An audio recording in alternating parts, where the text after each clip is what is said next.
தென்றலை போல் இணைப்புரை வழங்கும் செண்பகத் தமிழுக்கு நன்றி. சூர்பனகை ஒரு குறியீடு. அந்த நூல் மிகச்சிறிய ஒரு நூல், மிக எளிதாக படித்து விடலாம். அதுவும் ஏற்கனவே ஓரளவுக்கு இலக்கியம் படித்தவர்கள், இந்த கதையை தெரிந்தவர்கள் மிக விரைவில் படித்து புரிந்து பகிர்ந்தும் கொள்ளலாம். அவ்வளவு செறிவாக அந்த நூலை உருவாக்கி இருக்கிற சித்ரா என்கிற தமிழ்காரிக்கு பாராட்டுக்கள், வாழ்த்துகள். நிறைய காரியெல்லாம் சொன்னாங்க. நமக்கு தெரிஞ்ச அழகான காரி பூக்காரி தான். நாம் பூக்காரிகளைத்தான் பார்த்துருக்குறோம். அவங்கள கூட பூக்காரம்மான்னு சொல்லலாம் அழகா.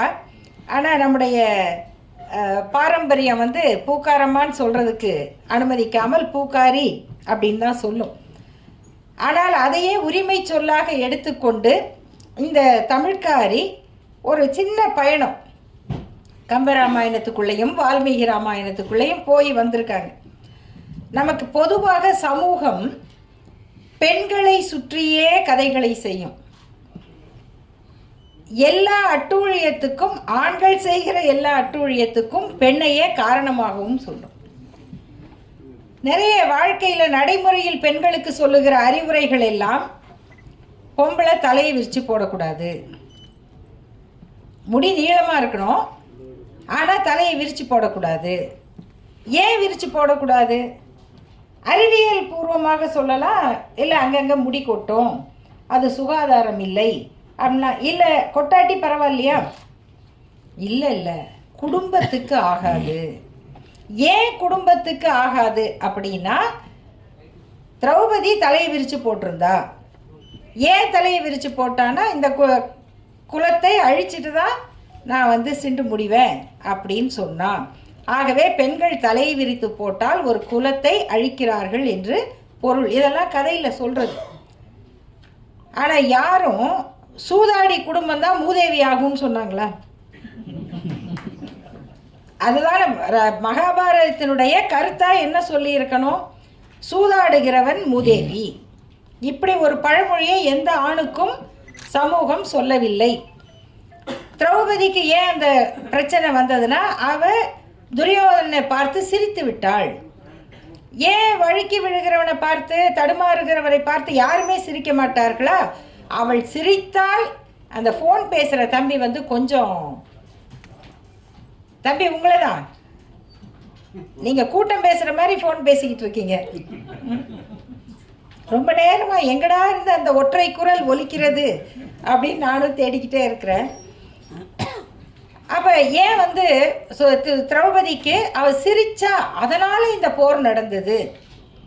மனைவியை வச்சு சூதாடினாங்க, அதை பகிர்ந்து கொள் அப்படின்னு சொன்னால் அவ்வளோதானே. பகிர்ந்து கொள்னா ஒரு பெண்ணை பகிர்ந்து கொள்ளுவீங்களா அப்படின்னு யாரும் கேட்கல. இது ஒரு எடுத்துக்காட்டு.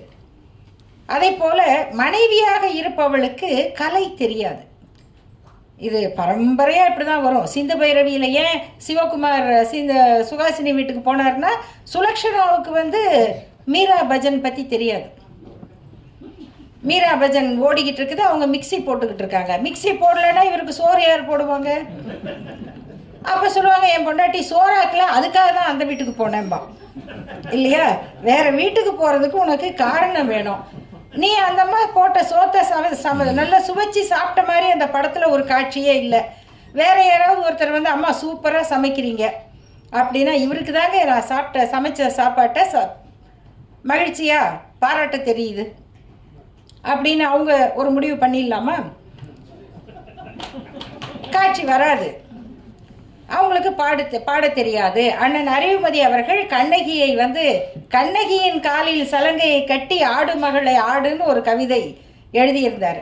இந்த நடனம் உனக்கு தெரியாதனால தான் அவன் அங்கே போய் தங்கிட்டான் அப்படின்னு. அது ஒரு பார்வை, அந்த கண்ணகி மீது கொண்ட பரிவான பார்வை. இதை தான் கேட்டேளே அங்கே, அதை பார்த்தேளா இங்கேன்னு படத்தில் வச்சாங்க. ரெக்கார்ட் டான்ஸ் ஆமே, ரெக்கார்ட் டான்ஸு இதாங்க. அப்போ மனைவி சோறும் ஆக்கணும், வீடும் கூட்டணும், துணியும் துவைக்கணும், ரெக்கார்ட் டான்ஸும் ஆடணும். இது எல்லாமே இது ஆண்களுடைய எதிர்பார்ப்புகளுக்கு அளவே கிடையாது. அவர்களுடைய தவறுகளுக்கு எல்லா பழியும் இங்கே சேர்ந்துரும். இதனுடைய மிக தீவிரமான வடிவம் தான் சூர்பனகை. சூர்பனகை மீது சொல்லப்படுகிற பழி பொதுவாக சின்ன வயசில் சொல்லுவாங்க. இதை ஒரு இலக்கிய பேச்சாளர் பேசும்போது தான் புரிஞ்சுது. இந்த உதட்டை கடிக்காதீங்க அப்படின்னு சொல்லுவாங்க. உதட்டை கடிக்கக்கூடாது, அது தப்பான பழக்கம், உதட்டை கதுக்காதன்னு சொல்லுவாங்க. அது ஆபத்து தான். ஏன்னா நாங்கள் டக்குன்னு கடிச்சிருவோம், உதட்டை கடிச்சிருவோம். அதை பொம்பளை பிள்ளை உதட்டை கடிக்காத அப்படிம்பாங்க. அப்படி கடித்தா சிமிண்டுவாங்க. இந்த எல்லா பழக்கமுமே திருத்தப்பட வேண்டியது தான். அதில் எனக்கு மாற்று கருத்து இல்லை. ஆனால் அது பொம்பளை இல்லை, ஆம்பளை பையனும் பல்ல கடிச்சிக்குவான். ஆம்பளை பையன் உதடும் வெட்டுப்படும், ஆம்பளை பையன் நாக்கும் வெட்டுப்படும். ஆனால் ஏன் பெண்ணுக்கு இதை செய்யக்கூடாது அப்படிங்கும்போது ஒரு பழந்தமிழ் பேராசிரியர் பேசிகிட்டு இருந்தார். சூர்பனகை அப்படிதான் உதட்ட கடிச்சான். அவ பழி வாங்குற மாதிரி உதட்ட கடிப்பா. இது எங்கடா இருக்கு அப்படின்னு பார்த்தா கதையில் இருக்கு. கடைசியாக மண்டோதரி சொல்கிற அதுவும் ராவணன் இறந்து கிடக்கும் பொழுது நீ இவனை பழி வாங்கிட்டியா? உங்கள் அண்ணன் தான் நம்ம சினிமாவில் வரும் பாருங்க, அந்த கத்தியை எடுத்தவர் அண்ணன். அதனால் தங்கச்சி நீதான் என் கணவனை கொன்று விட்டாய் அப்படின்னு பாசப்பறவைகளில் ராதிகா வசனம் பேசுகிற மாதிரி பேசுகிறாங்க. ஆனால் கொன்றவர் அண்ணன் இல்லை, அது அவளுக்கு தெரியாது. ராவணனால் என் கணவன் இறந்து விட்டான்ங்கிறது தான் சூர்பனகைக்கு தெரிந்த செய்தி. அவள் அண்ணன் மீது கோபத்தோடு தான் இருக்கிறா அப்படிங்கிறது தான் கதை. இதை மண்டோதரி பின்னால் சொல்லி அழுகிறாங்க. கொல்லாத மைத்துனனை கொன்றாய் என்று அது குறித்து பல்லாலே இதழ் அதுக்கும் கொடும்பாவி நெடும்பார பழி தீர்த்தாளோ.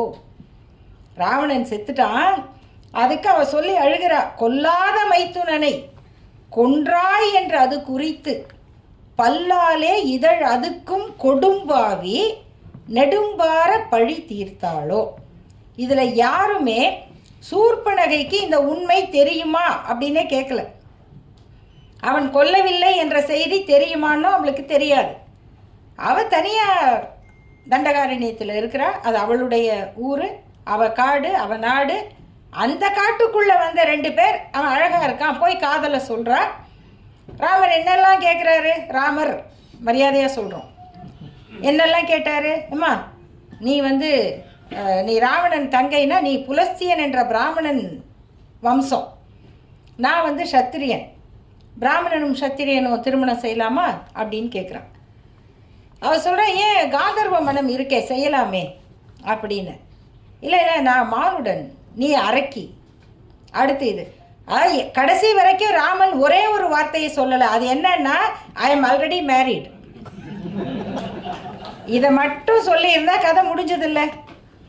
அதை சொல்லாமல் இது நமக்கு சரிப்படுமா அப்படின்னு ஒரு ஆள் கேட்டால் என்னங்க அர்த்தம்? இதுதான் ராமனுடைய ஒழுக்கம்.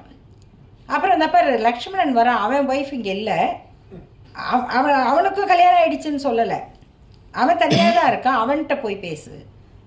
இதை பற்றி எல்லாம் யாருமே பேசுறதில்லை.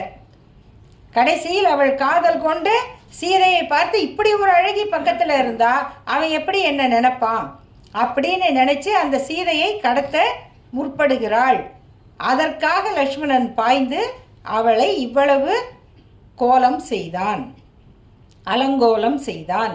இப்போ யோசிச்சு பாருங்க, அவன் நினைச்சா எப்படி வேணா அவளை தண்டிச்சிருக்கலாம். இன்னைக்கு வரைக்கும் யாராவது சூர்பனகை என்ற பெண் மீது அவ செஞ்சது தப்பு தாங்க, ஆனாலும் இப்படி பண்ணலாமா அப்படிங்கிற ஒரு இரக்க சொல் கூட அவளுக்கு கிடைக்காது. அவ்வளவு இரக்கத்தை இழந்த ஒரு பெண் சூர்பனகை. இன்றைக்கும் நம்ம சமூகங்கள் அவங்க சூர்பனகைகளுக்கு அப்படின்னு சொல்கிறது எல்லாமே. சமீபத்தில் ஒரு பெண் வீடியோ வெளியிட்டாங்க, ரீல்ஸ். கேரளாவில் ஒரு ஆண் அவளை தவறாக தொடுகிறான், அதை அவங்க வீடியோ எடுக்கிறாங்க. எனக்கு தெரிந்து எந்த பெண்ணும் எந்த ரீல்ஸ் மோகத்துக்காகவும் ஒரு ஆணுடைய முட்டிக்கைக்கு பின்னால் அவள் மார்பை கொண்டு பொருத்தி கொண்டு வீடியோ எடுத்து போட மாட்டாள், எந்த விளம்பர பைத்தியமாக இருந்தாலும். அதுதான் நம்முடைய சராசரியான மனித அறிவு. அந்த பெண் வீடியோ எடுத்து போட்டால் அது பரபரப்பாயிருச்சு, அந்த பையனுக்கு அவமானமாக போச்சு, அவன் குடும்பத்துக்கும் அது கேடாக போகுது. அதனால் அவன் நான் இதை செய்யலைன்னு சொல்லிட்டு தற்கொலை பண்ணிக்கிறான். அவன் அவமானத்தில் கூட தற்கொலை பண்ணியிருக்கலாம். அந்த வீடியோ வருது. ஆனால் மக்களே, அந்த பெண்ணுக்கு விழுந்த வசவும் அவ மீது போடப்பட்ட பழிகளும் இன்னும் விசாரணை நடக்கலாம். விசாரணை முடிவு எப்படி வேணால் வரலாம். ஆனால் அந்த வீடியோவை பார்க்கும் பொழுது என்ன நடக்குதுன்னு தெரியும். தெருவில், பேருந்தில், ரயிலில், வீட்டில், கூட்டமான இடத்துல நடக்கிற ஒவ்வொரு பெண்ணுக்கும், அப்படி நடந்து கொள்ளுகிற ஒவ்வொரு ஆணுக்கும் இது உண்மையாக இருக்குமா பொய்யா இருக்குமா அப்படின்னு தெரியும். எல்லார் மனசாட்சிக்கும் தெரியும். தெரியுமா இல்லையா? அப்படிப்பட்ட ஒழுக்கம் நிறைந்த நாட்டில் நாம் வாழ்ந்துக்கிட்டு இருக்கோம். ஒரு கல்லூரி நிகழ்ச்சியில் பேசும் பொழுது ஒரு பக்கம் 1000 பெண்கள், இன்னொரு பக்கம் 1000 ஆண்கள் மாணவர்கள், நல்ல சிறப்பான கூட்டம். அப்போ அவங்களுக்கு நாங்கள் வெளிநாடுகளில் பார்க்குற அந்த பெண்கள் எப்படி சுதந்திரமாக இரவில் போகிறாங்க.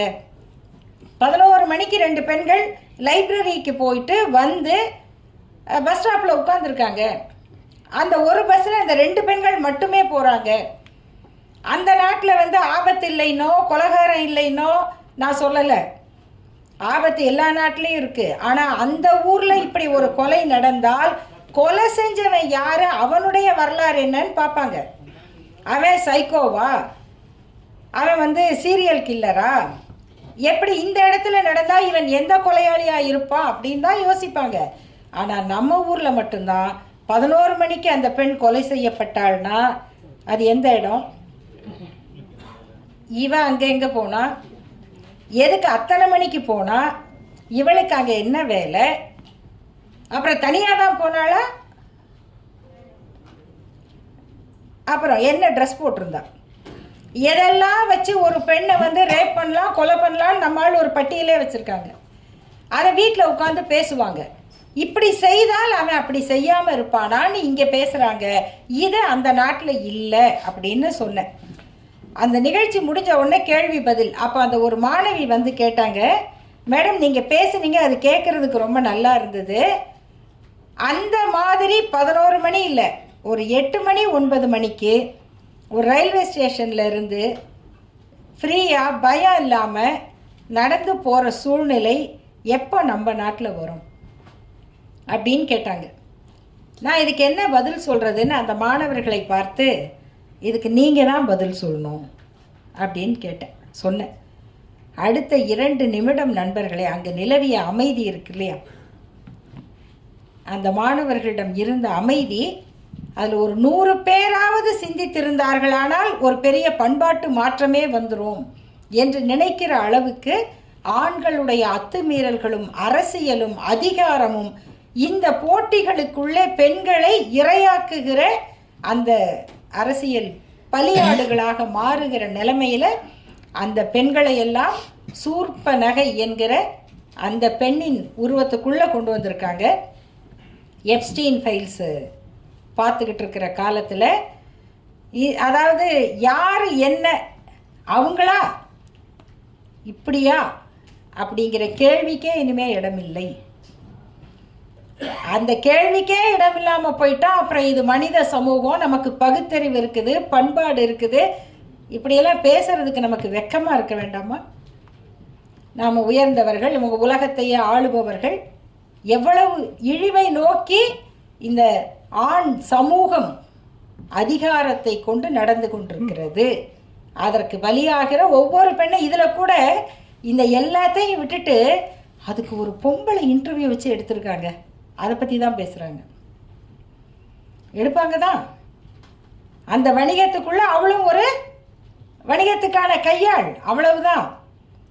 அதனால் பெண்ணுக்கு பெண்ணே எதிரிங்க அப்படியே ரொம்ப சுலபமாக அதை ஓரம் கட்டிட்டு அத்தனை பெரிய மனுஷனும் பத்திரமா இருந்துக்கிறான்.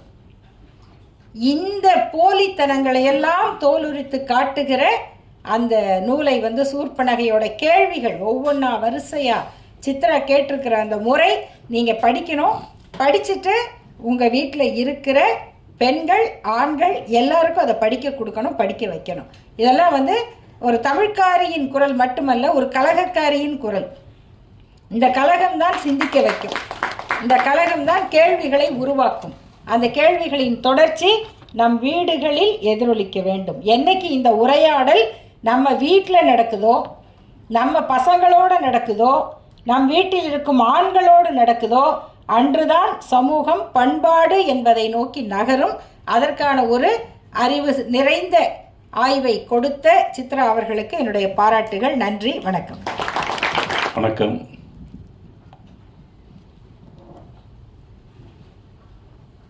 சுபவி, அருள்மொழி, அறிவுமதி என வரிசை கட்டி ஒரே மேடையில் அமர வைக்கின்ற தமிழ்காரியின் அந்த தமிழ் உணர்வு இன்னும் பலரையும் இங்கே வரிசை கட்டி அமர வைக்கின்ற ஒரு நாகரிக தமிழ்நாட்டை பார்க்க ஆவல் படுகிற வலி சுமந்த ஒரு தமிழனாக இங்கே நான் நிற்கிறேன்.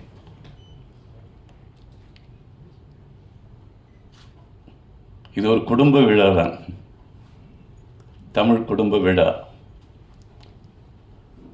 அமெரிக்காவிலே நாங்கள் தமிழுக்காக செல்கிற போது ஐயா பால் பாண்டியன், என் உயிருக்கினிய உடன் பிறந்தான் கால்டுவெல், தங்கை தாய் சித்ரா என வரிசை கட்டிய அந்த குடும்பங்கள் எங்களை அழைத்து அங்கே ஒன்று கூடல் நிகழ்த்தி காட்டுகிற அதே விழாதான் இந்த 4 செவ்வக அறைக்குள்ளாக நடந்து கொண்டிருப்பதாக நான் மகிழ்ந்து நிகழ்கிறேன்.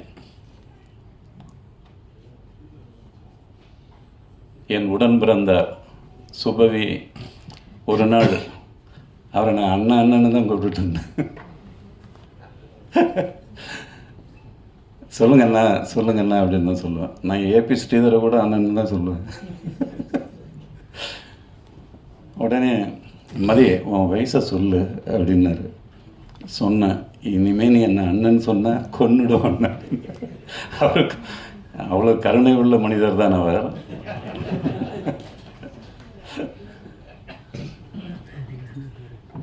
அவரை விட நான் 5-6 வயது மூத்தவன் என்பதை அன்றைக்கு அவர் உணர்ந்து கொண்டார்.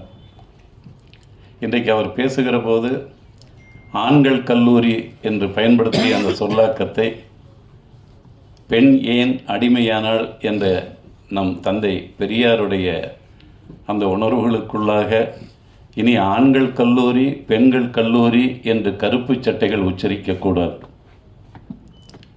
ஆண்கள் கல்லூரி பெண்கள் கல்லூரி என்று தனித்தனியே இருக்கிறவரை இந்த சமூகத்தில் ஆண்பால் பெண்பால் அந்த குறைபாடுகள் நடந்து கொண்டே தான் இருக்கும். எனவே கல்விக்கூடங்களில் இனி ஆண்கள் கல்லூரி பெண்கள் கல்லூரி என்ற தனித்தனி கல்லூரிகள் வைப்பதை கல்வி வடிவமைப்பாளர்கள் சிந்திக்க வேண்டும் என்று ஒரு பெரியாரின் பிள்ளையாய் நான் அதை பதிவு செய்கிறேன்.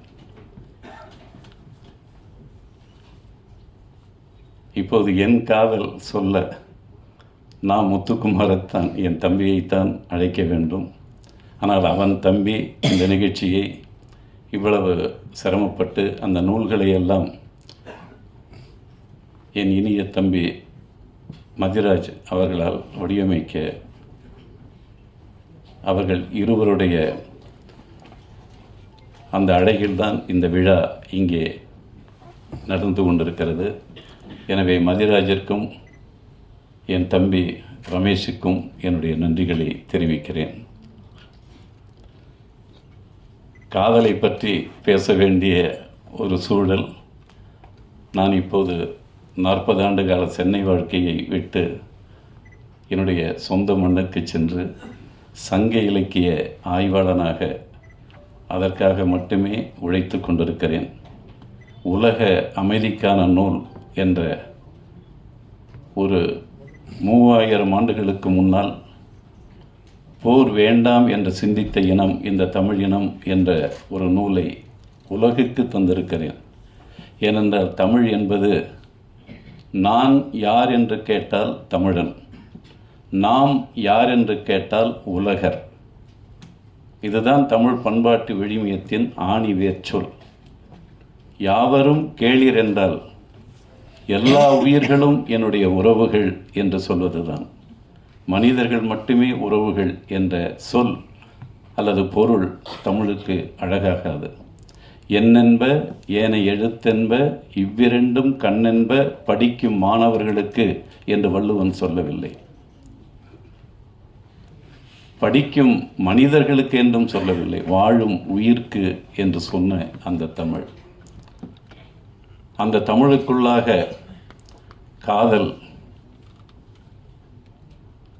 அந்த காதல் எனக்கு கவிதையாக்கி கொடுத்தவர் கவிக்கோ அப்துல் ரஹ்மான். பக்கம் பக்கமாக எழுதாதே, 4 வரி 5 வரியில் எழுது என்று எனக்கு என் விரல் பிடித்து எழுதிய ஆண் தாய் அப்துல் ரஹ்மான். நானும் சில காதல் கவிதைகள் எழுதினேன். என்னை எல்லோருக்கும் பிடித்திருக்கிறது, அவனையும் எல்லோருக்கும் பிடித்திருக்கிறது, எங்களைத்தான் யாருக்குமே பிடிக்கவில்லை.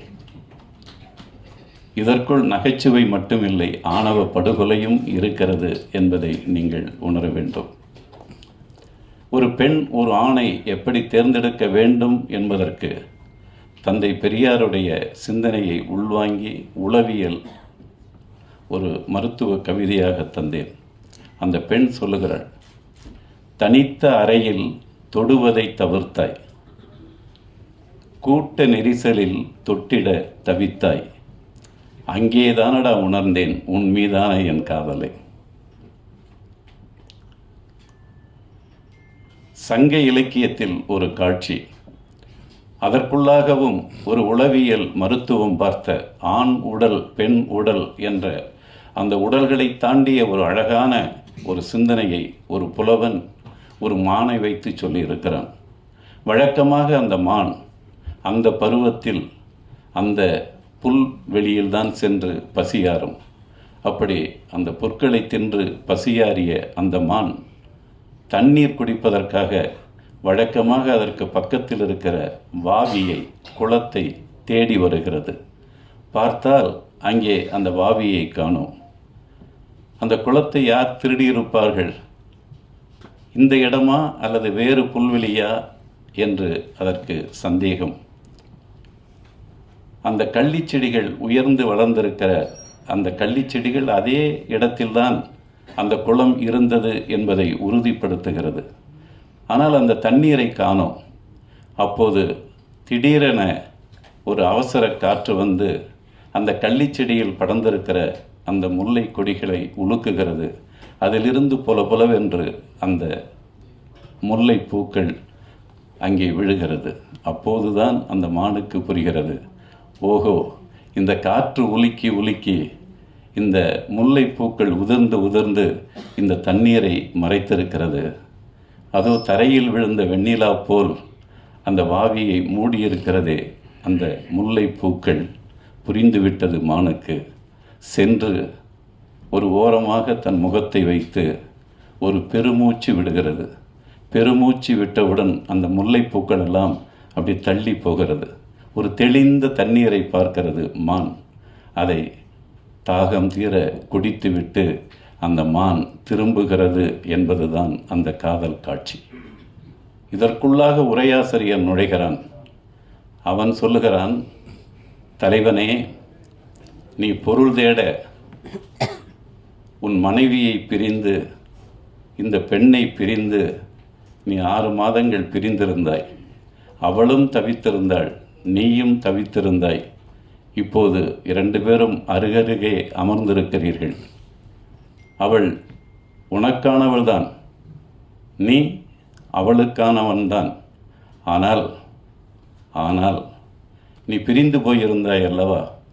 அந்த 6 மாத இடைவெளியில் உன் அம்மாவாலோ உன் அப்பாவாலோ அல்லது பக்கத்தில் இருப்பவர்களாலோ உன் மனைவிக்கு சில இடைஞ்சல்கள், இடையூறுகள் வந்திருக்கலாம். அப்போது அவள் மனதிற்குள்ளாக உன்னிடம் சொல்ல வேண்டிய ஏராளமான மனச்சுமைகளை வைத்திருக்கிற ஒரு பெண்ணாக அவள் இப்போது இருப்பாள். எனவே நீயும் போட பழகு. அம்மாவா? அப்பா? சொல்லு. இந்த 4வது வீட்டு அத்தை.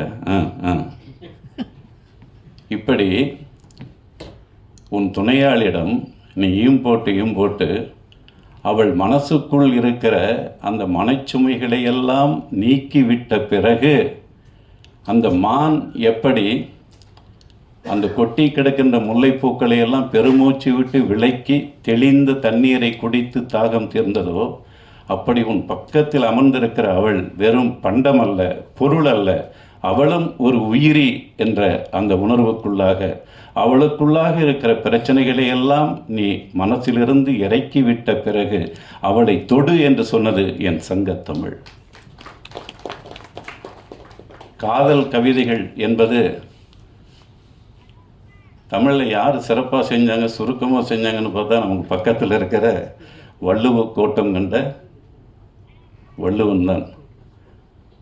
இன்னைக்கு கூட அண்மையில் நான் எழுதிய ஒரு கவிதை, மரத்தடியில் காத்திருக்கையில், உனக்காக மரத்தடியில் காத்திருக்கையில் மரமேறி பார்க்கும் மனசு என்று எழுதிவிட்டேன். அழகாக தானே இருக்குது. அப்படிங்கும்போது வள்ளுவன், உனக்கு முன்னாடி நான் 2000 ஆண்டுகளுக்கு முன்னாடி எழுதிட்டேன்டா அப்படின்னு அவன் சொல்கிறான். அந்த கவிதையை பாருங்கள். கூடிய காமம் பிரிந்தார் வரவுள்ளி கோடு கோடு ஏறும் நெஞ்சு அப்படிங்கிறாங்க. நான் மரத்தடியில் காத்திருக்கையில் மரமேறி பார்க்கும் மனசுங்கிறேன், அது கிளைக்கிளையா ஏறி பார்த்தேன்டாங்கிறான் வள்ளுவன். அது மட்டும் இல்லை, நான் சூடாக எதையுமே குடிச்சிட மாட்டேன். ஏன்? உள்ள அவர் இருக்கார்ல, சுட்டுடும். இன்னைக்கு நினைத்தாலும் அது இன்று எழுதிய ஈரம் உலராத ஒரு பிரதியைப் போல அந்த வள்ளுவனுடைய அந்த சிந்தனை மரபுகள். அந்த வழியில் என் காதல் சொல்ல என்று தமிழ்காரி, எனக்கான நீ என்பது நம்பிக்கையில்லா மூட நம்பிக்கை என்று பெரியாரின் பிள்ளையாய் எழுதிய அழகு. நான் கூட ஒரு சிறுகதையில் எழுதினேன், யாரும் யாருக்காகவும் எழுதப்பட்ட நிரந்தரங்கள் அல்ல அப்படின்ட்டு. அது எனக்கான நீ என்பது, எனக்காகவே நீ என்பது தான் அதனுடைய பொருள். எனக்காகவே நீ என்பது நம்பிக்கையில்லா மூட நம்பிக்கை என்று அந்த கவிதை அவ்வளவு அழகாக. காதல் வேகத்தின் தூரத்தையும் வேகத்தடையின் நேரத்தையும் நீயே முடிவு செய்கிறாய், முடிவிலி என்று சொல்லுகிற அழகு. நான் கூட இந்த வேகத்தடையை ஒரு திரையிசை பாடலில் பயன்படுத்தினேன். காதல் வழி சாலையிலே வேகத்தடை ஏதுமில்லை, நாணக்குடை நீ பிடித்தும் வேர்வரைக்கும் சாரல் மழை என்று இசைஞானிக்கு நான் தமிழ் கொடுத்தவன். இங்கே கவிதை கொடுத்த என் தங்கை தாய்க்கு வாழ்த்துக்கள். தருவதும் பெறுவதும் யாராயினும் ஒரே அளவீட்டில் பொருந்தி இன்பம் நிகழ்த்துவது காதல் முத்தத்தில் காமன் யுத்தத்தில். ரொம்ப ரொம்ப அழகு. ஆனால் வித்யாசாகருக்கு நான் எழுதின ஒரு பாடல்லையும் இதே சிந்தனையில் நான் சந்தத்திற்கு எழுதுகிறேன். நீயும் பாடல் எழுத வரலாங்கிறதுக்காக தான் சொல்கிறேன். புயல் முடிந்து போன பின்னே கடல் உறங்கச் செல்லும், கண் விழித்த அலை திரும்ப களமிறங்கச் சொல்லும், உயிரணுக்கள் கூடி நின்று ஓசையின்றி கிள்ளும், ஒரு நொடிக்குள் 100 முறை மெத்தை இங்கு துள்ளும், இசைகடாமல் இசைகடாமல் மூச்சு விடு என்று சொன்னேன். அந்த இசைகடாமல் என்பதை வித்யாசாகரன்னா, எப்படி என்ன இப்படிலாம் சிந்திக்கிறீங்க அப்படின்னு சொன்னார். நான் மட்டும் சிந்திக்கலை, என்னுடைய தங்கை தாயும்.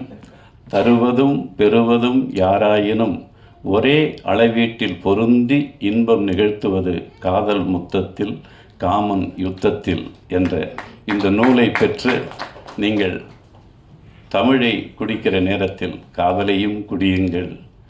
காதல் என்பது அகத்துறை பாடல்கள் புறத்துறை பாடல்கள் எல்லாம் தமிழில் இருக்குன்னு சொன்னீங்களே தவிர, என்னுடைய அகத்துறை பாடல்களை படிக்கிற போது இந்த ஆணாதிக்க உணர்வு அது சங்க இலக்கிய காலம் தொட்டு இன்று வரையும் மாறவே இல்லை என்பதை நீங்கள் உணர வேண்டும். பாரி என்ற அண்ணாமலை பல்கலைக்கழகத்தில் ஒரு தமிழ்துறை தலைவர், அவர் எழுதிய ஒரு கவிதை, பெற்றோர்கள் உடன்பட்டால் பார்க்கலாம், இல்லை உடன்போக்கில் பார்க்கலாம் என்று எழுதியிருந்தார். ஆனால் எந்த அப்பன் எந்த அண்ணன் தம்பி சங்க இலக்கியத்தில் உடன்பட்டிருக்கான்? ஏதாவது ஒரு பாட்டை எடுத்து சொல்லுங்கள். காதலித்த ஒரு தலைவனும் தலைவியும் அப்பன் அண்ணன் தம்பி ஏற்றுக்கொள்ளாமல் அம்மாவும் செவிலித்தாயும் மட்டும்தான் அந்த காதலுக்கு உறுதுணையாக இருந்து நீங்கள் எங்கேயாவது போய் பழிச்சிங்க என்று சொல்லுகிற போது இந்த தமிழ்நாட்டில் இந்த தமிழ் காதலர்கள் பிழைக்கவே இல்லையா? பிற மொழி தேசங்களில் போய் தானையா தங்களுடைய காதலை காப்பாற்றி வந்திருக்கிறார்கள். பெரும்பகுதி சொல்லுகிறேன், நீங்கள் வேணா படிச்சு பாருங்க. பிற மொழி பேசுகிற அந்த நாடுகளுக்கு போய் தான் என் தமிழ் காதலர்கள் தங்கள் காதலை காப்பாற்றி இருக்கிறார்கள். இந்த ஆணவ படுகொலைகள், அந்த சிந்தனைகள், அதெல்லாம் சும்மா நீங்கள் எல்லாமே அது தொல் திருமாவளவன் என்கிற அம்பேத்கருடைய வழியில் தான் நீங்கள் அதை உணர வேண்டும். தமிழன் என்றால் உடனே தமிழன் அப்படியே பொங்கி வழியாதீங்க. இன்னும் என் தெருக்களில் என் பிள்ளைகள், என் பெண்கள்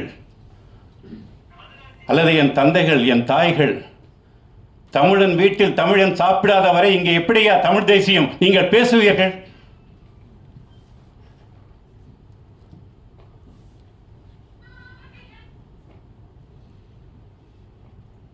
பார்ப்பார்க்கல்லது பணிபாரியலே பார்ப்பனர் நோவன செய்யலர்.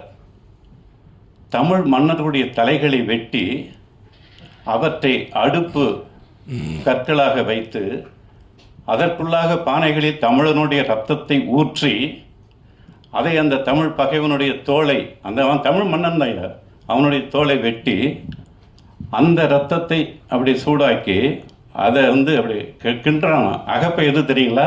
ஒரு தமிழ் மன்னனுடைய தோல். அது எது செய்ய? வேள்வி செய்ய. நம்ம திருந்தணும்னா சங்க இலக்கியத்திலிருந்து இன்று வரை நாம் செய்த தவறுகளுக்கு தமிழன் மன்னிப்பு கேட்டுவிட்டு தமிழனாகிற அந்த பண்பாட்டிற்கு நம்மை நாம் வளர்த்து கொள்ள வேண்டும். அதை விட்டுட்டு ஒரு அப்பனுக்கு பிறந்தவனாக இருந்த என்று பேசுகிற நீ மகளிர் பாசறை வைப்பதற்கே தகுதியற்றவன் என்று நான் இந்த மேடையில் அழுத்தி சொல்லுகிறேன். என்னடா ஒருவனுக்கு ஒருத்தி பேசுகிற அழகு, ஆனால் மறுமணம் என்பதும் புரட்சி அழகு. இதில் ஒரு அப்பனுக்கு பிறந்திருந்தா என் தங்கைகளை, என் மகள்களை கேட்கிறேன், தலைமைக்கு வர வேண்டும் என்றால் பிரபாகரனின் அந்த சொல்லாடல்கள், பெரியாரின் சொல்லாடல்கள் நாம் பின்பற்ற வேண்டும். அது திராவிட இயக்கமாக இருந்தாலும் தமிழ் இயக்கமாக இருந்தாலும் நான் பார்வையாளனாகத்தான் இருக்கிறேன். நான் எந்த மேடைக்குள்ளும் நான் செல்லவில்லை. ஆனால் 76 வயது வரைக்கும் நான் தமிழுக்காகவும் தமிழனுக்காகவும் தமிழ் ஈழத்திற்காகவும் வாழ்ந்து கொண்டிருக்கிற ஒரு சராசரி மனிதன். இந்த சென்னையில் வாழ முடியாமல் நான் என் ஊரில் போய் என் தமிழுக்காக, என் சங்க இலக்கியத்திற்காக வாழ்ந்து கொண்டிருக்கிறவன். எவனும் என்னை கை நீட்ட முடியாது. பேசுங்கள் மேடையில். என் பிள்ளைகள் பேசுகின்றன, பரதாவை போட்டு பேசுகின்றன. என்ன பேசுகின்றன? மயிறு. எப்படியடா ஒரு மேடையில், எப்படி ஒரு மேடையில் அதை நீ எப்படி கைத்தட்டுகிறாய்? அப்படியெல்லாம் பேசக்கூடாதும்மா, அப்படியெல்லாம் பேசக்கூடாது என்று சொல்லுகிறவர் தான்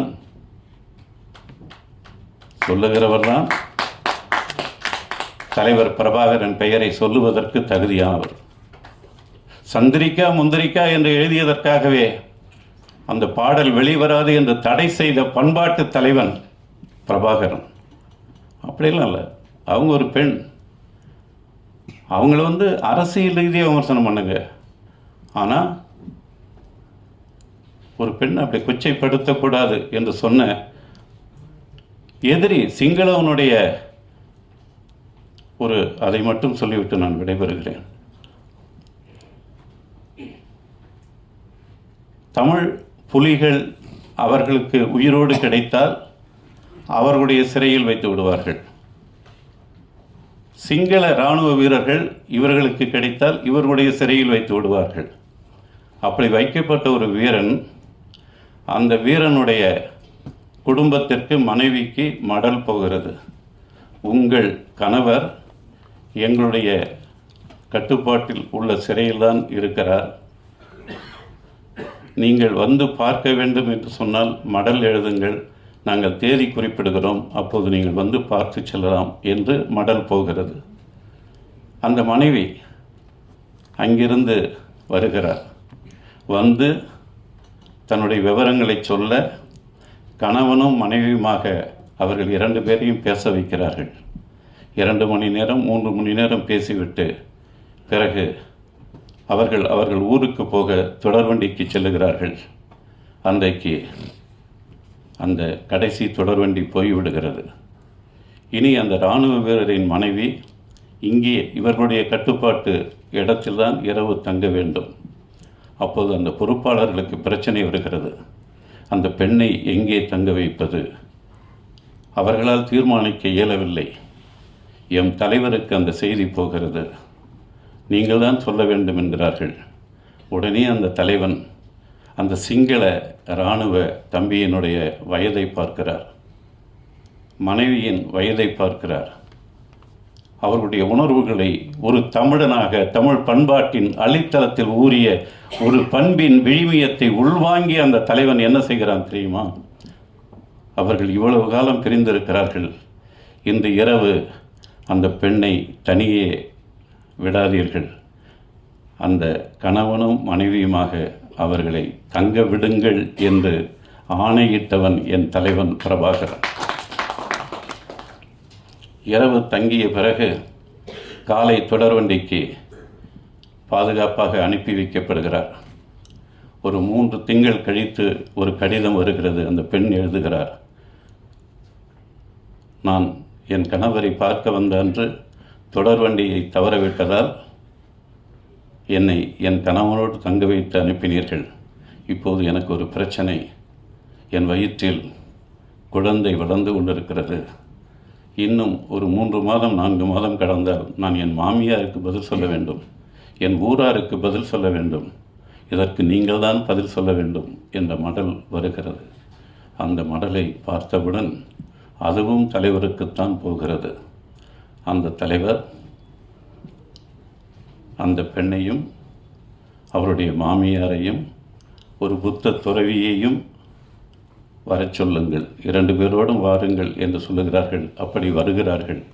வந்தவர்களுக்கு பொறுப்பாளர்கள் சொல்லுகிறார்கள், கடந்த முறை வந்தபோது தொடர்வண்டி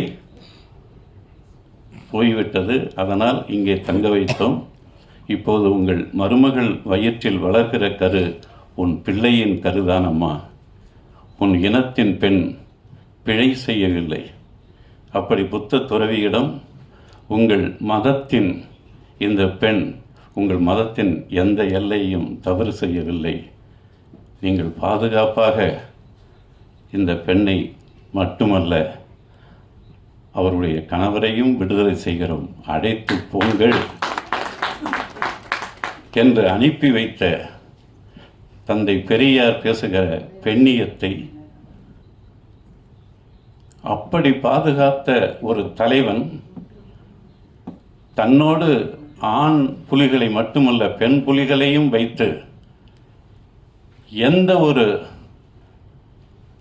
பெண் இழுக்கான வாழ்க்கை என் புலிகளின் வாழ்க்கையில் பிரபாகரனின் மண்ணில் நடந்ததா? அல்லது ஏதாவது ஒரு சிங்கள பெண்ணையாவது எதிரிக்கு எதிரி என்ற அந்த பகை உணர்வில் அழித்தானா? எதிரி பெண்ணின் எதிரி இராணுவ வீரனின் பெண்ணின் மனைவியின் வயிற்றில் வளர்ந்த குழந்தையின் பண்பாட்டை கூட காப்பாற்றிய, மானத்தை காப்பாற்றிய ஒரு மாபெரும் தலைவனுடைய அந்த பெயரை உச்சரிக்க வேண்டுமென்றால் இனி நீங்கள் பெண்களை குறை சொல்லுகிற அத்தகைய தேவையற்ற சொற்களை தமிழ்நாட்டில் எந்த பேச்சாளர்களும் தயவு செய்து பேசாதீர்கள். நான் கையெடுத்து கும்பிட்டு கேட்டுக்கொள்கிறேன். தலைவர் பிரபாகரனை உச்சரிக்க வேண்டுமென்றால் அதற்குரிய பத்தியங்கள் ஏராளமாக இருக்க வேண்டிய கடமை நமக்கு இருக்கிறது. 90 வயது வரையும் 2 வயது 4 வயது குழந்தைகள் வந்தால் கூட தந்தை பெரியாரிடம் வாங்கம்மா, உட்காருங்கம்மா, வாங்கய்யா, உட்காருங்கய்யா என்று சொன்ன ஒரு பண்பாட்டின் தலைவன்தான் தந்தை பெரியார். அவரை போய் மேடையில் சனியன் என்றும் மயிர் என்றும் பேசுகிற என் பெண் பிள்ளைகளே, உங்களை கால் தொட்டு வணங்கி கேட்டுக்கொள்கிறேன். வரலாற்று பிழைகள் செய்யாதீர்கள். என் தமிழுக்கு இழுக்கு செய்யாதீர்கள். இப்படியெல்லாம் பேசிவிட்டுத்தான் நீங்கள் தமிழ் தேசியம் வளரும் என்றால் அந்த தமிழ் தேசியம் வளர வேண்டாம். அது வளர வேண்டாம். நானும் தமிழன்தான். அதற்காக நான் எவனிடம் போய் கடவுச்சீட்டு வாங்க வேண்டிய அவசியம் எனக்கு இல்லை. நான் தமிழ் உணர்வோடு தமிழ் இதழோடு எதிர்க்க துணிந்தால் தமிழ் மீளும், எதற்கும் துணிந்தால் தமிழ் ஆளும் என்று எழுதி வந்தான் அறிவுமதி. பிஜேபியோடு உறவு வைத்தபோது சுபையா அவர்கள் நடத்திய பத்திரிகையில் சூரியனே உனக்கு சூடு இல்லையா என்று கேட்டவன்தான் அறிவுமதி. ஆனால் பிரபாகரின் உயிரை காக்க லட்சிய பயணம் என்று நாங்கள் சுபையா எல்லாரும் நாங்கள் இங்கே கலைஞர் தொடங்கி வைத்தார். கன்னியாகுமரியிலே அது முடித்து வைத்த வரலாறு. அங்கே நாங்கள் போகிற போதெல்லாம் அங்கே சோறு போட்டவர்கள் திராவிட முன்னேற்ற கழகக்காரர்கள், திராவிட இயக்கத்தவர்கள். நன்றி மறக்கக்கூடாது. விமர்சிக்க வேண்டாம் என்று நான் யாரையும் சொல்லவே இல்லை. ஆனால் விமர்சிக்கிற போது சில எல்லைகள் இருக்கின்றன. எத்தனையோ பெரியார்கள் சொல், இந்த வரலாறுகளை எல்லாம் சொல், படிக்க வேண்டும். சொல்லாத என்று சொல்ல மாட்டேன், சொல்லுகிற முறையில் சொல். இந்த ஜெர்மனியில் இருந்து இந்த ஒலிவாங்கியை கண்டெடுத்தவன் நான் இவ்வளோ மெல்லிய பேசும்போதும் இவ்வளோ பேருக்கு கேட்குதே. யாரோ ஒரு எதிரியை வீழ்த்துகிற மாதிரி இல்லை. நம்ம எல்லாம் தமிழர்கள் தான். நம்ம செய்த தவறுகளை எல்லாம் நமக்குள்ளாகவே திறனாய்வு செய்து நாம் நம்மை திருத்தி கொண்டு நாம் ஒரு தமிழ் அரசியலை உருவாக்குவதற்குத்தான் தமிழ்நாடு காத்திருக்கிறது. அந்த தமிழ்நாட்டு அரசியலுக்குள் இன்றைக்கு அப்பனும் மகனுமாக போராட வைக்கிறது பார்ப்பனியம். 2 தலைவர்கள் ஒரே தொகுதியில் அந்த மக்களுக்கான தலைவர்களை தேர்தலில் மோத விடுகிறது. கொங்கு மண்ணிலும் அப்படி மோதல்கள் உருவாகின்றன. இந்த மோதல்கள் வரவே கூடாது. நீங்கள் போட்டுக்கொண்டிருக்கிற இந்த தேர்தல் இந்த நேரத்தில் தமிழர்களை பிளவுபடுத்தி நீண்ட காலத்திற்கு நீங்கள் எங்களை வாழ விடாமல் செய்து விடாதீர்கள். எல்லோரும் தங்கள் தங்கள் தவறுகளை உணர்ந்து நமக்கு கிடைத்த தலைவர்களுடைய மிகச்சிறந்த பண்பாட்டு விழுமியங்களை அள்ளிக்கொண்டு நாம் மிகச்சிறந்த கவிதைகளையும் இலக்கியங்களையும் படைப்போம், அரசியலையும் படைப்போம் என்று கேட்டு விடைபெறுகிறேன். நன்றி. என்ற கேள்வி ஒருபோதும் வேண்டாம். கவி சந்தம் பொங்கும் வரிகள் போதும். புதிய பானையில் பழைய சோறு என்றாலும் அதுதான் உடலுக்கும் உணர்வுக்கும் புது வலு கொடுப்பது இல்லையா? கவிதை தொகுப்புகளாலும் திரைப்பாடல்களாலும் தென்மேற்கு பருவக்காற்றின் இதத்தை நம்மில் ஊடுருவச் செய்யும் பாடலாசிரியர் அருண் பாரதி அவர்களின் உரை. வாங்க வாங்க. நூலாசிரியருக்கு இது அன்போடு செய்யப்படும் சிறப்பு. உங்களது பலத்த கைதட்டலோடு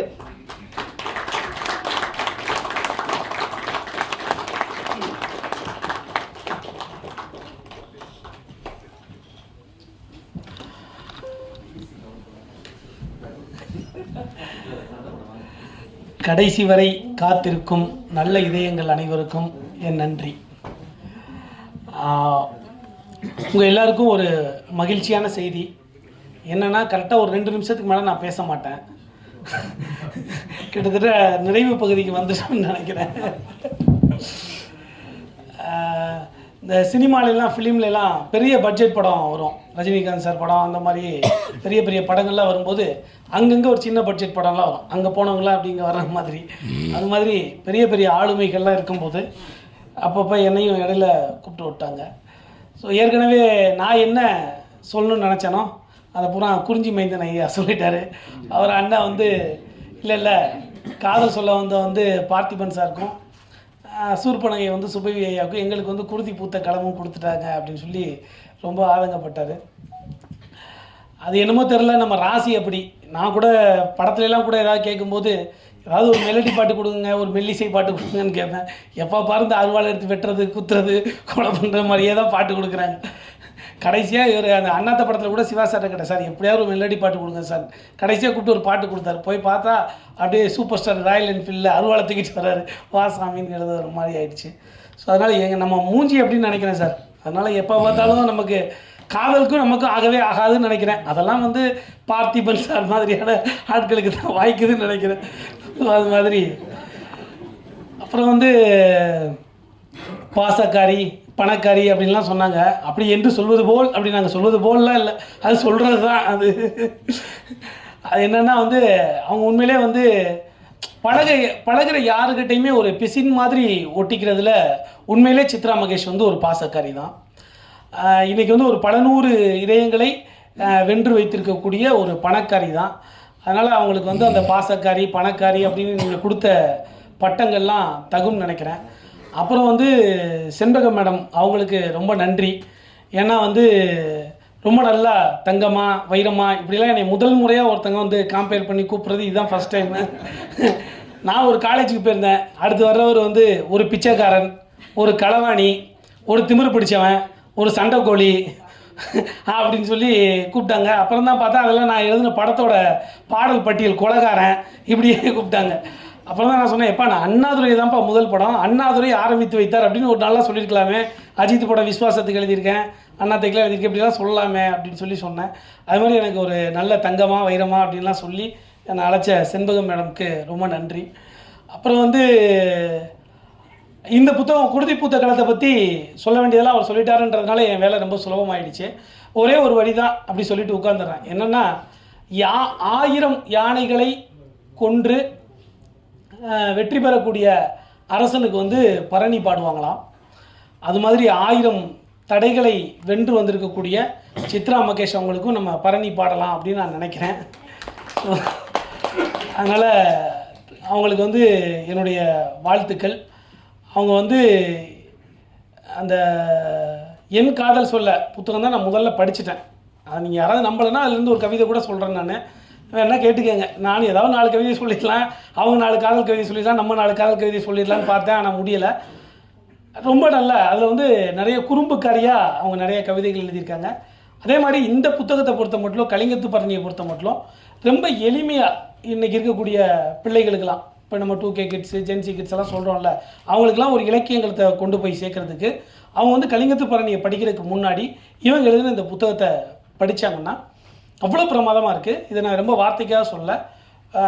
ஒவ்வொரு அந்த நடை வந்து எப்படின்னா ஒரு விஷுவலாக இருக்குது. ஒரு நம்ம வந்து ஒரு ராஜமௌழி படம் பார்த்த மாதிரி விஷுவலாக இருக்குது. அந்த போர்க்களத்தில் வந்து அப்படி சண்டை போட்டுட்டு இருக்கும்போது 2 பக்கம் உடல்கள் வெட்டி சிதைக்கப்பட்ட உடல்கள் இருக்குல்ல, யானைகள்லாம் வெட்டி போட்டிருக்காங்கல்ல, அதில் வந்து ரத்த ஆறு ஓடிட்டுருக்கான். யானையோட தலைகள் ஒரு பக்கம் கரை மாதிரி இருக்கான், மனித உடல்கள்லாம் ஒரு பக்கம் கரை மாதிரி இருக்கான். அந்த மாதிரி சொல்கிறாங்க. அதே மாதிரி வந்து அந்த குலோத்துங்க சோழன் வந்து அந்த வில் எரியும் போது அவன் தலையில் போயிட்டு அந்த வில் அம்பு, அந்த தீ அம்பை எரியும் போது அவர் வந்து நேராக தலையில் போய் பட்டுருவான். அப்படி இந்த தலை வந்து அப்படியே குப்பு குப்பு குப்பு குப்பு குப்புன்னு எரிஞ்சிட்டு இருக்குமா. இதெல்லாம் பார்த்தா அப்படி ஒரு பிரளயம் ஜுவாலை மாதிரி இருக்குதான். அப்படி நிறைய இடங்கள்ல வந்து அந்த போர்க்களத்தை வந்து ரொம்ப பயங்கரமாக எழுதியிருக்காங்க. அந்த வில் வேல் வாள் இதெல்லாம் அடுக்கி வச்சுருக்கக்கூடிய அந்த பரனில் இருந்து பாடுறதுனால இதுக்கு பரணி அப்படின்னு பேர் வந்தது அப்படின்னு சொன்னாங்க. இப்போ புலவர்கள்லாம் அங்கெல்லாம் களத்துக்கெல்லாம் போயிருக்காங்களா அப்படின்னு எனக்கு பயங்கர ஆச்சரியம். ஏன்னா இப்போ தலைவர்களே களத்துக்கு வர்றதில்லை, ஆனால் அங்கே புலவர்களே களத்துக்கு போய் பாட்டு எழுதியிருக்காங்கிறது வந்து ரொம்ப பெரிய விஷயம். ஸோ அதனால் வந்து இந்த புத்தகத்தை படிக்கும்போது ஒரு அற்புதமான ஒரு விஷுவலாக இருக்கும், ரொம்ப எளிமையாக இருக்கும். அதை விட வந்து ஒரு நல்ல கதையாக இருக்குது. நீங்கள் பிள்ளைகளுக்கு வந்து எடுத்து சொல்லக்கூடிய, பெரியவங்க படித்த பிள்ளைகளுக்கு சொல்லக்கூடிய கதைகளாக இருக்குது. அதை விட ரொம்ப வந்து ஒரு படம் பார்த்துட்டு வந்த மாதிரியான ஒரு ஃபீல் இருக்குது. ஸோ அடுத்தடுத்து ஐயா எல்லாம் வெயிட்டிங்கில் இருக்கிறதுனால நான் இதோட என்னுடைய உரையை முடிச்சுக்கிறேன். நன்றி, வணக்கம். விதையாய் விழுந்ததை கவிதையாய் கண்விழிக்கச் செய்யும் இவர் போன்ற கவிஞர்களால் மட்டும்தான் முடியும். விடை தெரியாமல் தான் சார் நாங்கள் இன்னும் இருக்கிறோம், எப்படி குடைக்குள் மழை வந்தது என்று தெரிந்தவர் நீங்கள் சொன்னால் நல்லதுதான். அதற்கு முன்னால் இந்த அரங்கில் கருத்து மழைக்கான வருகை தெரிகிறது. அடடா, வரப்போவது இயக்குனர் இரா பார்த்திபன் ராதாகிருஷ்ணன் அவர்கள் அல்லவா? நிச்சயம் குடை இருந்தாலும் நனையும் நேரம்தான்.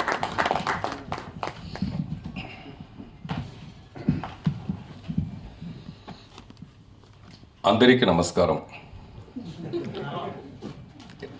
நான் எடுத்தோன்னே தெலுங்கில் பேசுகிறேன்னு நினைக்காதீங்க. அந்தரிக்கு பதிப்பகத்துக்கு நமஸ்காரம். ஏன்னா ஏற்கனவே நம்மளை பற்றி அப்படி ஒரு பிரச்சனை இருக்குது. நான் வீட்டில் தெலுங்கு தாங்க பேசுவேன், ஆனால் நான் பேசுகிற அழகான தமிழ் மாதிரி வேறு யாரும் பேச முடியாது. நான் பல தடவை சொல்லி பார்த்தா கூட இந்த ஆன்லைனில் நம்மளை கிண்டடிக்கிறதுக்குனே நிறைய பேர் இருப்பாங்க. ஓ நீங்கள் வந்து குல்ட்டியா அப்படிலாம் கேட்பாங்க. ஆமாங்க, but I am not guilty அப்படின்வேன். அதனால் இந்த அந்தரிக்கு நமஸ்காரம்னு ஒரு ஷாக்கோடு ஆரம்பிக்கலான்ட்டு. ஏன் அந்த பதிப்பகத்துக்கு முதல் வணக்கம்னா, 3 டிஃப்ரெண்ட்டான 3 ஆங்கிளில் இருக்கிற ஒரு புத்தகங்களை ஒரே நாளில் சிறப்பான புத்தகங்களை வெளியிடுறதுக்காக அந்த பதிப்பகத்துக்கு என்னுடைய முதல் வணக்கம். மேடையில் இருக்க பெரியவங்க அவங்க அழகாக பேசினா பரவாயில்ல, இந்த தொகுத்து வழங்குறவங்க கூட பூக்களை அப்படியே தொடுத்து ஒரு மாலை வழங்குற மாதிரி இந்த மாலை பொழுதை இவ்வளோ சிறப்பாக வழங்குற செண்பகம் அம்மா உட்பட, இன்னும் சொல்லப்போனால் இந்த மைக்கே கூட கொஞ்சம் தனியாக விட்டோம்னு வச்சுங்களேன், இதுவே அழகான தமிழ் பேசும் போல இருக்குது. ஒரு 5 நிமிஷத்துக்கு பேசும் போல இருக்குது. அவ்வளோ தமிழ் இது வந்து உள்வாங்கி இருக்கு. அப்படிப்பட்ட இந்த அழகான மேடை, இதில் நானும் கலந்துக்கிறது எனக்கு சந்தோஷம். இந்த அழகான மேடையில் ஒரு அழகான கேடயத்தை தயார் பண்ணி கொடுத்த ஏபி ஸ்ரீதர், ஒரு அவுட்ஸ்டாண்டிங் பெயிண்டர் அவர். அதனால் வெளியில் போயிருக்காரு, வெளியில் நிற்பாருன்னு நினைக்கிறேன். அவுட்ஸ்டாண்டிங் பெயிண்டர் அவர், அதனால் அவர் வெளியில் போயிருப்பாருன்னு நினைக்கிறேன். தமிழ்காரி இந்த பேர் வந்து முதல்ல என்னை கவனிக்க வச்சது. இது என்ன தமிழ்காரிங்கிற ஒரு பேர் புதுசாக இருக்குது அப்படின்னு சொல்லிட்டு முதல்ல புத்தகத்தை கவனிக்கிறதுக்கு முன்னாடி அந்த பேர் தான் என்னை கவனிக்க வச்சது. இங்கே நான் மேடைக்கு இங்கே சபைக்கு வந்ததுக்கு அப்புறமேல தமிழ்காரியோடைய மாமனாரை சந்தித்தேன். அவர் வந்து ரொம்ப பெருமையாக தமிழ்காரி இல்லைங்க என்னுடைய மருமகள் அப்படின்னாரு. அப்போ தான் தெரிஞ்சது அவர் சரியான வீட்டுக்காரியாகவும் இருந்துக்கிட்டு அவ்வளோ அழகான புத்தகத்தை எழுதுகிற ஒரு தமிழ்காரியும் இருக்காங்க. ஸோ சித்ரா மகேஷ் அவர்களுக்கு சிறப்பான வாழ்த்துக்கள். என்னென்னா இந்த 3 புத்தகத்தில் இருக்கிற விஷயத்தை படித்து முடிக்கிறதுக்கு இவ்வளோ டிஃப்ரெண்ட் ஆங்கிளில் 3 புத்தகத்தை எப்படி எழுத முடியுங்கிற ஒரு கவனம் எனக்கு அது மேலே வந்தது. என்னுடைய நண்பர் கால்வெல் வேல் நம்பினோர் கைவிடப்படாத மாதிரி அவரை நம்பி ஒரு விஷயத்தை ஒப்படைச்சிட்டோம்னு வச்சிங்களேன், அது வந்து ரொம்ப சிறப்பாக செஞ்சிருவார். எல்லா விஷயத்தையும் அப்படிதான் என்னுடைய 2 படங்களுக்கு பின்னாடி அவர் ஒரு பெருந்துணையாக இருந்த ஒரு நண்பர். அவர் எங்கே கூப்பிட்டாலும் நான் போயிடுவேன். அந்த மாதிரி இந்த நிகழ்ச்சிக்கும் அவர் அழைத்து தான் இந்த நிகழ்ச்சிக்கு நான் வந்தேன். நான் ஒரு நிகழ்ச்சிக்கு வந்து புதிய பாதை வந்த புதுசில் கொஞ்சம் நிறைய பேருக்கு என் மேலே ஒரு பயங்கர கோபம் இருந்த நேரம். அது என்ன காரணம்னு எனக்கு தெரியாது. ஒரே படத்தில் கிடுகிடு நான் ஏதோ ஒரு வேறு இடத்துக்கு போயிட்டு நிறைய பேருடைய பொறாமை காரணமாக இருந்தேன். அப்போ நான் ஒரு தடவை மேடையில் வந்து இந்த ஓரமாக நின்றுட்டு இருந்தேன். அது ஒரு ஒருத்தர் கவனிக்கல. நான் இன்னும் வரல போல இருக்குன்னு நினச்சிக்கிட்டு, பொதுவாகவே எம்ஜிஆர் சிவாஜியை கூட நம்ம எதிர்க்க மரியாதையை பேசுவோமே தவிர அவன் எம்ஜிஆர் அவன் தான் பேசுவோம், சிவாஜியை நம்ம அவன் தான் பேசுவோம் சாதாரணமாக பொதுவாக. அந்த மாதிரி அவர் என்ன பண்ணிட்டாருன்னா பின்னாடி நின்றுட்டு, நான் பின்னாடி நிற்கிறத அவர் கவனிக்காமல் அந்த கம்யூனிட்டி இன்னும் வரலையா அப்படின்னாரு. நான் அப்படியே தோளை தொட்டேன். அவர் திரும்பி பார்த்தாரு. பார்த்தோன்னு ஷாக் ஆகிட்டார். இல்லை தம்பி, இல்லைங்க நீங்கள் சொல்லுமா நான் கம்நாட்டி இல்லை, நான் நிறைய நாட்டி. கம்மி நாட்டினா ரொம்ப கம்மியான நாட்டி தான் அது கம்மி நாட்டின்னுவாங்க. நான் நிறைய நாட்டி செய்கிறவன், அதனால் நீங்கள் கம்மி நாட்டின்னு சொன்னதான் தப்புன்னு அவர் சிரிச்சிட்டார். இதெல்லாம் எதுக்குன்னா, நான் சமீபத்தில் படித்தேன், கையில் கல் கிடைக்கிற வரைக்கும் நாயோட வந்து நம்ம சமரசமாக பேசிகிட்டு இருக்கிறது தான் நல்லதுன்ட்டு. கையில் கல் கிடைக்கிற வரைக்கும் நாயோட நம்ம சமரசமாக பேசிகிட்டு இருக்கோம். அந்த மாதிரி சரியான வார்த்தைகள் நமக்கு வந்து கிடைக்கிற வரைக்கும் ஒரு மேடையில் நிறைய பேர் இந்த மாதிரி தான் ஒப்பேற்றிட்டு இருப்போம். அப்புறம் எங்கேயாவது ஒரு இடத்துல சரியான வார்த்தைகள் வந்ததுக்கப்புறம் அதை போட்டு மங்களம் பாடிடுவோம். நான் இங்கே வந்து பேசுகிறதுக்கு முன்னாடி இங்கே வந்து நான் எல்லாரையும் ஆச்சரியமாக தான் பார்த்துருந்தேன். அதுதான் நான் கால்வெல் சார்கிட்ட சொன்னேன், எல்லாரும் பேசிட்டோம், நான் கேட்டுட்ருக்கேன். சில இடங்கள் நான் பேசுகிறதுக்கு நல்லாயிருக்கும், சில இடங்கள் இந்த மாதிரி அறிவார்த்தமாக பேசுகிற இடங்களில் வந்து நான் கொஞ்சம் கவனிப்பேன், இவங்கெல்லாம் என்ன பேசுகிறாங்கன்னு கவனிப்பேன். அதனால் வீட்டிலேயே ஒரு அழகான இந்த சூர்பனியை பற்றி நான் எழுதி இந்த ஷீல்டாக ரெடி பண்ணியிருந்தேன். அது வந்து நான் கொஞ்சம் தமிழும் இங்கிலீஷும் கலந்தே எழுதுவேன், அதில் நான் கவலையே பட மாட்டேன். வில்லிங்லினா ராமன் மேலே வில்ல ஏற்பட்ட ஒரு காதல், அந்த வில்லிங்லி. சூர்ப்ப நகைத்தாள் ஷார்ப்பாய் அறிந்தான், நோஸ்கட் மறைத்தாள், ஃபேஸ்கட் ஜொலித்தாள், 10ஓடு 11ஆம் தலையானாள், பெண் உடல் அரசியல் செய்யா ராவணேஸ்வரன். அதாவது அவங்க அந்த புத்தகத்தில் எழுதியிருக்கிறதா கருத்தை என்னென்னா, அந்த பெண் உடல் அரசியல் வந்து செய்யாத அப்படின்னு, அதை செய்யாதவன் ராவணேஸ்வரன். நான் ஏற்கனவே ஒரு கவிதை எழுதியிருந்தேன், தீக்குளித்து நிரூபித்தது சீதையின் கற்பை மட்டுமல்ல ராவணனின் கற்பையும் கூடன்ட்டு. தீக்குளித்து நிரூபித்தது சீதையின் கற்பை மட்டுமல்ல ராவணனின் கற்பை. அப்படி பெண் உடல் அரசியல் செய்யாத ராவணேஸ்வரனுடைய தங்கச்சியானாள். ராமன் கால்பட்டு கல் அகலிகையானால், தமிழ்காரி கைப்பட்டு சூப்பர் நகையானாள், சூர்ப்ப நகை. இதை வந்து வாதிட்ட பெண்ணுக்கு வாழ்த்திடும் பார்த்தி பெண் அப்படின்னு அதிலே என்னுடைய பேச்சு எல்லாமே முடிஞ்சு போச்சு. அதை ரொம்ப சிறப்பாக அழகாக கொண்டு வந்து இங்கே சேர்த்துட்டு போயிடணும்னு மட்டுமே நினச்சேன். பட் இங்கே எல்லாரும் பேச பேச நமக்கும் ஒரு சின்ன ஆசை. சூர்ப்பனகை வந்து ராமனை பார்க்கறது எப்படின்னா, யார் இந்த அழகான மானுடன், யார் இது அப்படின்னு பார்க்குறா. அழகான மானுடன் அங்கே ஒரு பெண் இருக்காள், யார் அவன் பார்த்தா அவள் சீதை. ஆனால் இவன் தான் பொண்டாட்டின்றதை அவன் சொல்லவே கிடையாது ராமன். ஜென்ரலாகவே மென் எப்போவுமே அப்படி தான், அதை வந்து கண்டுக்கவே மாட்டாங்க. மன்மத லீலைன்னு ஒரு படத்தில் கமலஹாசன்ட்ட ஒரு 10 தடவை கேட்பாங்க, உங்களுக்கு கல்யாணம் ஆகிடுச்சா? இந்த கேள்விக்கு நான் எப்போவுமே இல்லைன்னு பதில் சொல்கிறதான் பழக்கம். ஏன்னா எனக்கு இன்னும் கல்யாணம் ஆகலை அப்படின்வார். இதை வேறு மாடுலேஷனில் சொல்லுவார். இப்போ பாராளுமன்றத்தில் பேசின மாடுலேஷனில், அப்போ இன்னும் கொஞ்சம் காமெடியாக அது ஒரு மாடுலேஷனில் உங்களுக்கு கல்யாணம் ஆகிடுச்சான்னு கேட்டால் இல்லைன்னு சொல்ல மாட்டார், இருக்குன்னு சொல்ல மாட்டார். இந்த கேள்விக்கு நான் எப்போவுமே இல்லைன்னு சொல்கிறதான் வழக்கம். ஏன்னா எனக்கு இன்னும் கல்யாணம் ஆகலை அப்படின்வார். அந்த மாதிரி அதே மாதிரி சமீபத்தில் ஒரு அழகான பொண்ணுக்கிட்ட போய் ஒருத்தன் ஐ லவ் யூன்னு சொல்லியிருக்கான். அவளுக்கு தெரியும் அவன் கல்யாணம் ஆனவன்ட்டு. இந்த ராமர் கதை மாதிரி அந்த கதை. கல்யாணம் ஆனவன் தெரிஞ்சுட்டு வாட் அபவுட் யுவர் ஒய்ஃப் அப்படின்னு கேட்குறாவ. இவங்க நேரம் திங்க் பண்ணிட்டு no I don't think she love you, she doesn't love you அப்படின்னு. அதாவது என் பொட்டாட்டி உன்னை லவ் பண்ணல அப்படின்றான். அதுலேயே அசத்திடுறானுங்க. இப்படிலாம் இந்த டெக்னிக்லாம் சூர்ப்பனகைக்கு தெரியல. அதனால அவர் நேரடியாக ராமனை வந்து பார்த்தா நல்ல அகன்ற தோட்கள் இதெல்லாம் இருக்கிறத பார்த்தோன்னா ஆசைப்பட்டிருக்க. ஆசைப்பட்டதில் என்ன தப்பு? அது ஒன்றும் பெரிய தப்பே இல்லை. நீங்கள் கூட 7வது பக்கத்தில் எழுதியிருக்கீங்க, காதலோ காமமோ ஏன் அது இருக்கக்கூடாது அப்படின்ட்டு. ஏன் ஒரு பெண்ணுக்கு காமம் இருக்கக்கூடாது? இருக்கிறது ஏன் ஒரு பெண் வந்து வெளிப்படுத்தக்கூடாது? அது ஏன் இப்படி இருக்கக்கூடாதுங்கிற மாதிரி தான் எனக்குமே கேள்வி வரும். சொர்ணமுகி படத்தில் பார்த்தா நான் வந்து கிளைமேக்ஸ் வரைக்கும் ஒரு வில்லனாக நடிச்சுட்டு கடைசியில் ஒரு 50 அடியில் வந்து நான் ஹீரோவாக மாறுற மாதிரி ஒரு காட்சி அமைச்சிருப்பேன். மணிரத்னம் சார் படம் பார்த்துட்டு என்ன சொன்னார்னா, அந்த கடைசி 50 அடி மட்டும் எனக்கு பிடிக்கல. ஏன் அவன் வில்லனாகவே இருக்கக்கூடாது? ஒரு பொண்ணை காதலிச்சவன் ஏன் வில்லனாகவே மாறக்கூடாது? ஏன் கடைசியில் ஹீரோவாக மாற்றணும்னு நினைக்கிறீங்கன்ட்டு. அந்த மாதிரி சூர்ப்பனகை ஆசைப்பட்டு ராமனை போய் கேட்டதுக்கு நோ சாரின்னு சொல்லியிருக்கலாம். அது எதுக்கு நோஸ் கட் பண்ணணும்? நோ சாரிங்க அப்படின்னு சொன்னால் முடிஞ்சு போச்சு. அதோட நோஸ் கட் பண்ணணும்னு அவசியமே கிடையாது. இதெல்லாம் இந்த புத்தகத்தை படிக்கும்போது தான், இல்லாட்டி சூர்ப்பனகையை பற்றி நமக்கும் ஒரு அபிப்பிராயம் அப்படி தான் இருந்தது. நம்ம கொஞ்சம் மேலோட்டமாகவே கதைகள் கேட்டு கேட்டு பழக்கப்பட்டதுனால. அடுத்து இந்த என் காதல் சொல்ல, இதில் நிறைய கவிதைகள் நல்லா இருக்குது, அழகாக இருக்குதுன்னு நான் வந்து காதை மடித்து வச்சேன். பார்த்தீங்கன்னா ஏகப்பட்ட கவிதையை வந்து அவரே சொல்லிட்டார்.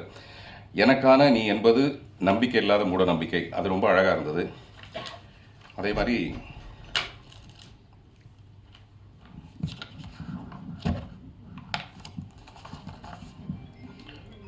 போட்டு உடைக்க முடியாத மண்பாத்திரமாய் மனம், எனக்கு ரொம்ப பிடிச்சது இந்த கவிதை. போட்டு உடைக்க முடியாத மண்பாத்திரமாய் மனம், எட்டி நின்று பார்த்தாலும் பத்திரமாய் இருப்பதில்லை, எட்டி நின்று பார்த்தாலும் பத்திரமாய் இருப்பதில்லை. காற்றாகி நிற்கின்ற நீ அங்கெங்கெனாதபடி ஆகிறாய். வெறுமைக்குள்ளும் நிரம்பும் நீக்க முடியாதது நினைவு, வெறுமைக்குள்ளும் நிரம்பும் நீக்க முடியாதது நினைவு. அந்த வெறுமைங்கிற ஒரு இடத்துல கூட நிரப்ப முடியாத மாதிரி இருக்குது உன்னுடைய நினைவுன்னு. அந்த கவிதை ரொம்ப அழகாக இருந்தது. இந்த மாதிரி நிறைய கவிதைகள் அழகாக இருந்த கவிதைகளை சொல்லிட்டே போகலாம். ஆக்சுவலாக காதலுக்கு வந்து கவிதைலாம் சொல்லணும்னு அவசியமே கிடையாது. நான் சந்தித்த நிறைய காதல்கள் இருக்குது. இப்போ எல்லாரும் எனக்கு சொல்லும்போது இந்த மாதிரி காதலுக்கு இவர் தான் அப்படின்ட்டு, பட் நான் நிறைய காதல்களை உணர்ந்திருக்கேன். என்னுடைய அடுத்த புத்தகத்தோட பேர் வழிநெடுக காதல் பூக்கும், வழிநெடுக காதல் பூக்கும். அதில் ஒரு பெண்மணி வந்து என்னோட வந்து பேச வந்துட்டு ரொம்ப நேரம் பேசிட்டு இருந்தாப்புல.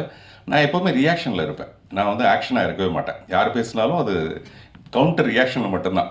அவங்க சிரித்தா நான் சிரிப்பேன், அவங்க சிரிக்கல உம்முன்னு இருந்தாங்கன்னா நானும் உம்முன்னு இருப்பேன். நான் உம்முன்னு இருக்கிறத பார்த்து கடைசியில் 1 மணி நேரம் கழிச்சு அந்த பெண் ஏந்திரிச்சு நின்று, நான் ஃபஸ்ட் டைம் லிப்ஸ்டிக் போட்டு வந்திருக்கேன், அது நீங்கள் அழிப்பீங்கன்ற நம்பிக்கையில். நான் ஃபஸ்ட் டைம் லிப்ஸ்டிக் போட்டு வந்திருக்கேன், அதை நீங்கள் அழிப்பீங்கன்ற நம்பிக்கையில். ஏன் சொல்லக்கூடாது அந்த பெண்? நான் சொல்கிறது வந்து அவளுடைய விருப்பம் அதுதானா, ஏன் அதை சொல்லலாமே? அதை இவன் எவ்வளோ நாகரிகமாக மறுக்கிறானா இல்லை அக்செப்ட் பண்ணிக்கிறாமான்ற அந்த இடத்துக்கு நான் வரவே இல்லை, அங்கேயே கட் பண்ணிட்டேன் அந்த கவிதையை. அதே மாதிரி ஒரு பெண் வந்து எல்லாம் ரொம்ப நேரம் பேசிட்டு போகும்போது என்னுடைய சட்டையை எடுத்து அவங்களுடைய சன்கிளாஸை எடுத்து லேசாக அதில் தொடச்சிட்டு மட்டும் போயிட்டாப்புல.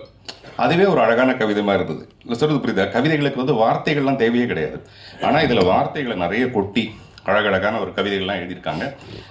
நேரம் கருதி எல்லாரும் முடிக்கிற மாதிரி நானும் முடிக்க வேண்டிய ஒரு கட்டாயம். பட் நான் வரும்போது என்ன பண்ணேன்னா, இந்த காதல்லாம் இனிமேல் நம்ம சட்டை பண்ணவே கூடாதுன்னு அந்த சட்டையை கழட்டி போடும்போதே மனசில் இந்த காதலெல்லாம் தூக்கி போட்டு வந்தீங்க. வந்து ரொம்ப நேரம் இந்த புத்தகத்தை அப்படியே நெஞ்சிலேயே வச்சுட்டு இருந்தேன். இப்போ பார்த்தீங்கன்னா ஏகப்பட்ட காதல் மனசுக்குள்ளே ஒட்டிக்கிச்சு இந்த புத்தகத்திலிருந்து. நன்றி, வணக்கம். மன்னிக்கணும், நான் வந்து கொஞ்சம் சீக்கிரமாக போனேன். இன்றைக்கி பொன்வண்ணன் இயக்குனர் சரண்யா அந்த நடிகை அவங்களுடைய மகளுடைய திருமணம் ரிசப்ஷன் இன்னும் கொஞ்சம் நேரத்தில் முடிஞ்சு போயிடும். அதுக்கப்புறம் நம்ம போக முடியாது. அதனால் அந்த நேரத்துக்குள்ளே போக வேண்டிய கட்டாயம் இருக்கிறதுனால இந்த அழகான சபையிலேருந்து நான் நடுவில் விடைபெறுறேன். நன்றி, வணக்கம். இன்றைக்கு வரைக்கும் அடிமையாகத்தான் இருக்கிறாள். சில மாற்றங்கள் வந்திருக்கலாம், சில முன்னேற்றங்கள் வந்திருக்கலாம். ஆனால் இன்னமும் பாலின சமத்துவம் முழுமையாக வந்துவிடவில்லை. பாலின சமத்துவம் என்பது இப்போதும் முழுமையாக வந்துவிடவில்லை. பெண்கள் வேலைக்கு போவதால், பெண்கள் படிப்பதால் ஒரு முன்னேற்றம் ஏற்பட்டிருக்கிறது என்பது உண்மைதான். ஆனால் பாலின சமத்துவம் இன்னமும் வரவில்லை, போக வேண்டிய தொலைவு கூடுதலாக இருக்கிறது என்பதை சுட்டிக்காட்டுவதுதான் இந்த சூர்பனகை புத்தகம். புத்தகத்தின் தலைப்பை பார்க்கிற போது அது சொல்லுகிற செய்தி வேறு, புத்தகத்தை படித்து முடிக்கிற போது நாம் பெறுகிற உணர்வு வேறு. எனவே இந்த சூர்பனகை புத்தகம் பெண்களுக்கான புத்தகம், மேலும் மேலும் பெண்கள் விடுதலை பெறுவதற்கு உதவுவதற்கான புத்தகம். அதனால்தான் இந்த புத்தகத்தை சூர்பனகைகளுக்கு என்று பன்மையிலே சித்ரா அவர்கள் எழுதியிருக்கிறார். இந்த புத்தகத்தை யார் படிக்க வேண்டும்? கண்டிப்பாக ஆண்கள் படிக்க வேண்டும். பல நேரங்களிலே மகளிர் நாளை கூட ஆண்கள் கல்லூரியிலே நடத்த வேண்டும் என்று நான் சொல்லியிருக்கிறேன். பெண்களின் பெருமையை பெண்களிடத்திலேயே பேசிக்கொண்டிருக்க வேண்டும் என்கிற தேவை இல்லை.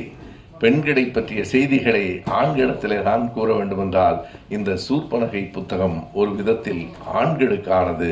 அந்த புத்தகத்தை ஒரு விதத்தில் அருள்மொழிதான் இந்த புத்தகத்தை பேச வேண்டும். அருள்மொழிக்கு முன்னால் என்னை பேச சொன்னது ஒரு ஒப்புதல் வாக்குமூலத்திற்காக இருக்கலாம் என்று நான் கருதுகிறேன்.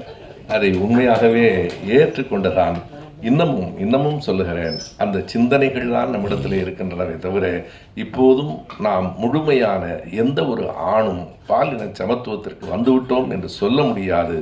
எந்த ஒரு பறவையும் தன் உடம்பில் இருக்கிற நீர்த்துளிர்களை சிலிர்த்து கொள்வதைப் போல நம் மூளையில் காலகாலமாக தலைமுறையாக உறைந்து கிடக்கிற ஆணாதிக்க சிந்தனையை முற்றிலுமாக தொலைத்துவிட முடியாது. தொலைக்க வேண்டும் என்கிற உணர்வை தூண்டுகிற புத்தகம் இந்த புத்தகம். ஏற்றுக்கொள்ளுகிறோம், உணர்வோம், திருந்துவோம். நன்றி, வணக்கம்.